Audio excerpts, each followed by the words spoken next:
Good morning children. आप लोग कैसे हैं? अच्छे हैं कि खुश हैं? क्यों खुश हैं? क्या करना है? पटाखा फोड़ना है यार, दिया जलाना है और मिठाई नहीं खाना है। हाँ, चलिए, वेरी वेरी हैप्पी बासी Dhanteras and happy Diwali in advance to all of you. बोला thank you sir. Urgent of mind कहाँ रहता, हम बोल दिए, विश कर दिए, रात कुछ नहीं, मतलब सर का दिवाली खराब हो जाए। हाँ, क्या बात। आइए आज हम लोग पढ़ेंगे हिंदी व्याकरण का पार्ट 5। क्या पढ़ेंगे? मतलब हिंदी व्याकरण पढ़ने जा रहे हैं जिसका पार्ट 5 है। आज पार्ट 5 है। पार्ट 4 हम लोग देख लिए। पार्ट 4 में क्या देखे थे हम लोग? भाषा। भाषा किसे कहते हैं? भाषा वह साधन या माध्यम है जिसके द्वारा हम अपने मन की भाव अथवा विचारों क्या करते हैं, दूसरों के ऊपर प्रकट करते हैं। अगर हमें अपनी कुछ भाव को या विचार को दूसरों को बताना हो तो हमें किसकी जरूरत पड़ेगी? भाषा की। किसकी जरूरत पड़ेगी? भाषा की। और भाषाएं तो बहुत है, अंग्रेजी है, हिंदी है, उर्दू है, पंजाबी है, कन्नड़ है, असमी है, मणिपुरी है। जो जिस क्षेत्र में है, जो जैसा क्षेत्र में रहते हैं वैसी भाषा को यूज करते हैं। लेकिन जानते हैं सबसे ज्यादा वैल्यूएबल भाषा कौन है? अंग्रेजी है। क्यों है? क्योंकि यह जो है तो क्या बोल रहे थे, अंग्रेजी का महत्व क्यों है? क्योंकि अंग्रेजी एक ग्लोबल लैंग्वेज है। ग्लोबल लैंग्वेज समझते हैं? वैश्विक भाषा, पूरे विश्व की भाषा है। मतलब अगर आप हिंदी जान रहे हैं और आप चल जाइए दूसरे जगह जहाँ हिंदी नहीं बोली जाती है तो वहाँ आपको काफ़ी दिक्कत होगा। आप बोलिएगा तो वहाँ के आदमी समझ नहीं पाएंगे और वो बोलेगा तो हो सकता है आप ना समझ पाएंगे। लेकिन अगर आप अंग्रेजी जानते हैं, अगर आप अंग्रेजी सीख रहे हैं तो अंग्रेजी एक ऐसी भाषा है जो कि लगभग सभी जगह ये पढ़ी जाती है और बोली जाती है, यूज की जाती है। थोड़ा बहुत ही जब जरूरत हो उतना ही, लेकिन हर जगह बोली जाती है। क्यों? क्योंकि यही एक लैंग्वेज है जो कि वैश्विक लैंग्वेज है। ये हिंदी है तो हिंदी आप यहाँ बोल रहे हैं, अगला जगह नहीं पढ़ी जा रही है, अगला जगह नहीं लिखी जा रही है, उसको यूज नहीं किया जा रहा है। लेकिन अंग्रेजी अगर आप जा रहे हैं तेलंगाना, आप जा रहे हैं तमिलनाडु, हाँ, तो वहाँ तमिल बोला जाएगा, वो भी अंग्रेजी पढ़ता है और हम भी क्या कर रहे हैं? अंग्रेजी पढ़ रहे हैं। तो अगर अंग्रेजी पढ़ रहे हैं हम भी तो वो भी अंग्रेजी पढ़ रहा है, तो अंग्रेजी तो वो भी जान रहा है और हम भी जान रहे हैं। लेकिन हिंदी में आइए, हिंदी हम पढ़ रहे हैं लेकिन वो हिंदी नहीं पढ़ रहा है, वो क्या पढ़ रहा है? तमिल पढ़ रहा है। तो आप हिंदी बोलिएगा तो वो नहीं समझेगा और वो तमिल बोलेगा तो आप नहीं समझेंगे। लेकिन अगर आप इंग्लिश पढ़ रहे हैं, अगर आपको अंग्रेजी की जानकारी है तो आपको कहीं दिक्कत नहीं होगा। क्या समझे बात?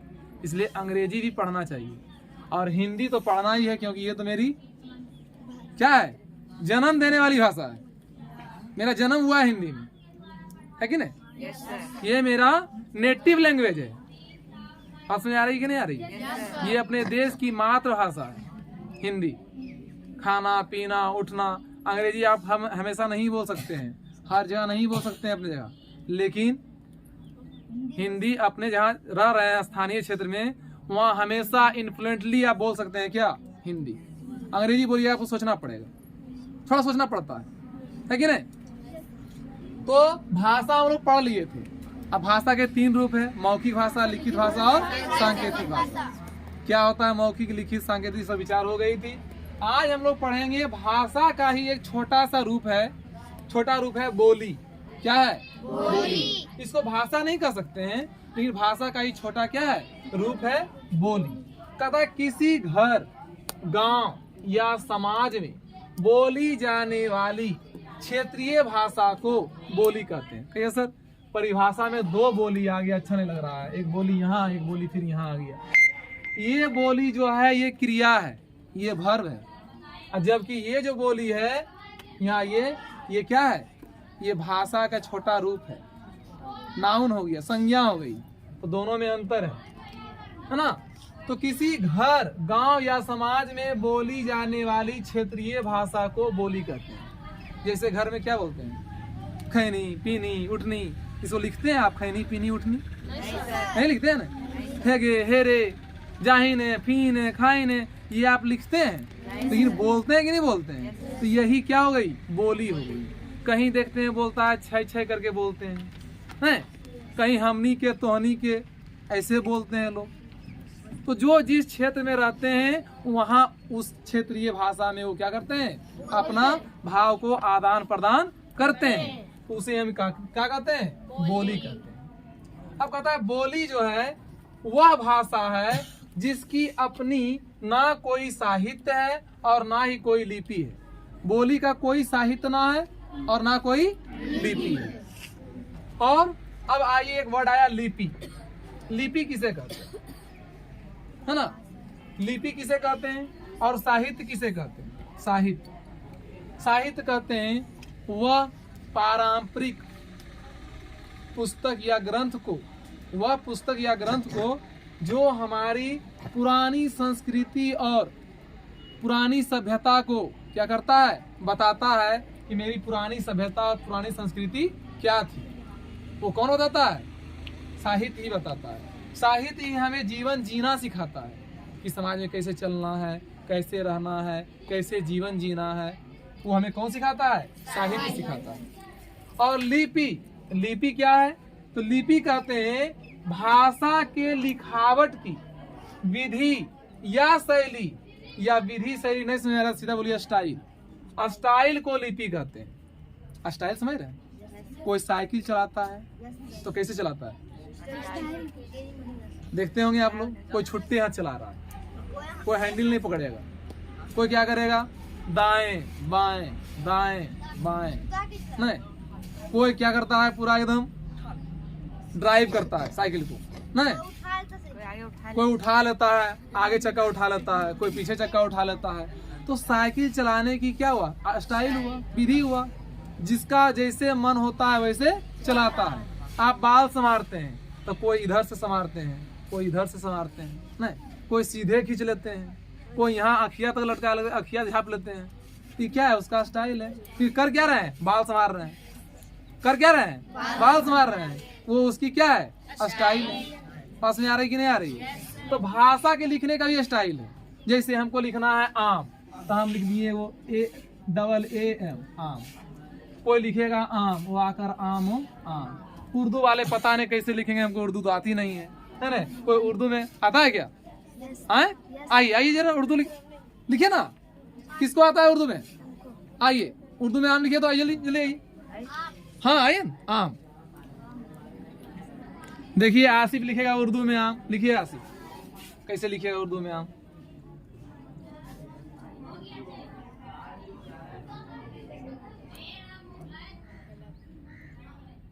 रुको, फ्रेश बताइए।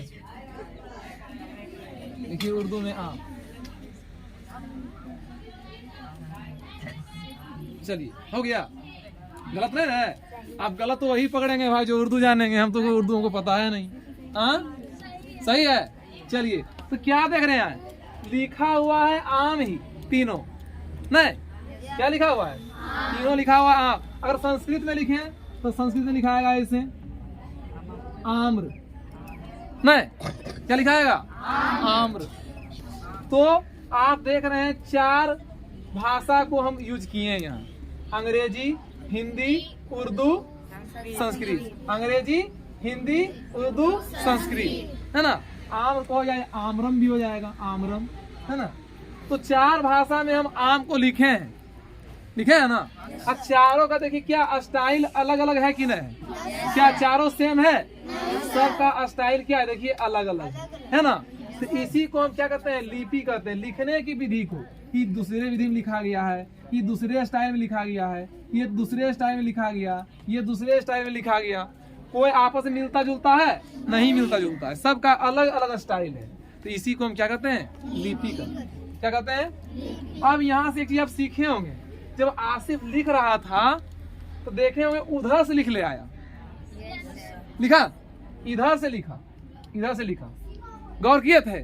इसका मतलब है कि फारसी भाषा जो है, फारसी लिपि जो है ना, ये फारसी लिपि ये लिखी जाती है दाएं से बाएं, दाएं से बाएं लिखी जाती है। जबकि हम देखिए लिखे हैं रोमन लिपि लिखे हैं अंग्रेजी, फिर हिंदी लिखे हैं, यहाँ हिंदी लिखे हैं, फिर यहाँ लिखे हैं संस्कृत, यानी हिंदी, रोमन और संस्कृत ये लिखी जाती है दाएं से बाएं से दाएं, नहीं इधर से बाएं से दाएं लिखी जाती है। कौन?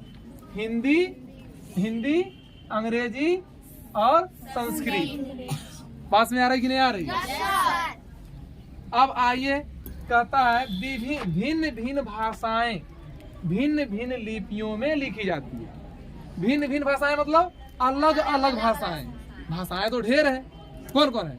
हिंदी है, अंग्रेजी है, संस्कृत है, कन्नड़ है, गुजराती है, पंजाबी है, असमी है, मणिपुरी है, मराठी है, बोलो तो लो, डोगरी है, तमिल है, मलयालम है, ढेरों भाषा है।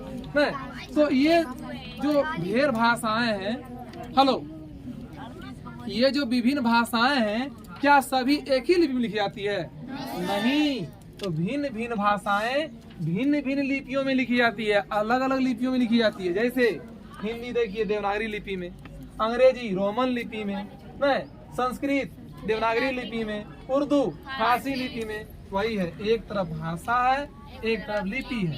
हिंदी भाषा को देवनागरी लिपि में, संस्कृत भाषा को देवनागरी लिपि में लिखते हैं, नेपाली भाषा को देवनागरी लिपि में लिखते हैं, पंजाबी भाषा को गुरुमुखी लिपि में लिखते हैं, उर्दू भाषा को फारसी लिपि में लिखते हैं, अंग्रेजी भाषा को रोमन लिपि में लिखते हैं। समझ में आई कि नहीं समझ में आई?